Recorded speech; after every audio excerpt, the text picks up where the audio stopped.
এই যে প্লেয়ারগুলো রান করেছে তারা যদি কনসিস্টেন্ট পারফরমেন্স করতে পারে এবং ওয়েস্ট ইন্ডিজ সিরিজেও বলবো যে প্রত্যেকটা পয়েন্ট আমাদের জন্য অনেক বেশি ভ্যালুয়েবল। সো তাদের কাছ থেকে তো আমার এই এক্সপেকটেশনই থাকবে যেন তারা সেটাকে আসলে ক্যারি করে। আপু, কয়েকদিন ধরে শোনা যাচ্ছে যে নারীদের বিপিএল হবে, তো একজন নারী ক্রিকেটার হিসেবে এই বা দেশের ক্রিকেটে নারীদের জন্য এই ওমেন্স বিপিএলটা হওয়া কী পরিমাণ গুরুত্বপূর্ণ বলে আপনি মনে করেন? দেখেন অনেক দিন ধরে শুনছে যে মেয়েদের জন্য বিপিএলের জন্য আয়োজন করা হোক এবং বোর্ড বলবো এই বিষয়ে পজিটিভ, বাট দেখেন ইনিশিয়েটিভ নেওয়া যাবে কিন্তু আরও আমাদেরও তো আসলে বলবো যে সাপোর্টের দরকার আছে, যেমন ধরছেন আপনি স্পন্সরের সাপোর্ট দরকার আছে বা ফ্র্যাঞ্চাইজিরা চাই কিনা সেটাও একটা বিষয় আছে। সো ফার অনেক পজিটিভ বলবো যে ফিডব্যাক পাচ্ছে এই বিষয়ে।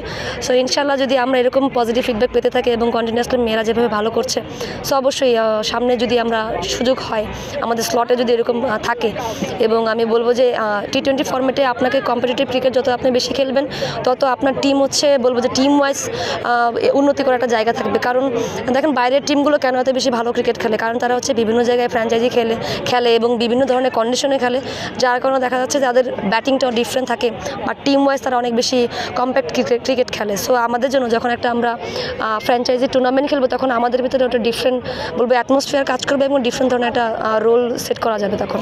স্যার সবসময় বরাবরই বলেন, আমাকে অনেক পজিটিভভাবে মোটিভেট করেন এবং স্যারের কথা আসলে আমাকে অনেক বেশি বলবো যে পজিটিভভাবে অনেক বুস্ট আপ করে। সো ফার দেখেন আমি চেষ্টা করি সবসময় টিমের জন্য কন্ট্রিবিউট করার জন্য, অনেক সময় হয় না, বাট যখনই আমার রোলটা যেভাবে থাকে টিমের জন্য সিচুয়েশন ওয়াইজ সেটাই চেষ্টা করি করার জন্য। জানি না কেমন খেলি, বাট চেষ্টা থাকে সবসময় আসলে দলের জন্য যেন সর্বোচ্চ দিয়ে কোনো একটা কিছু করতে পারি।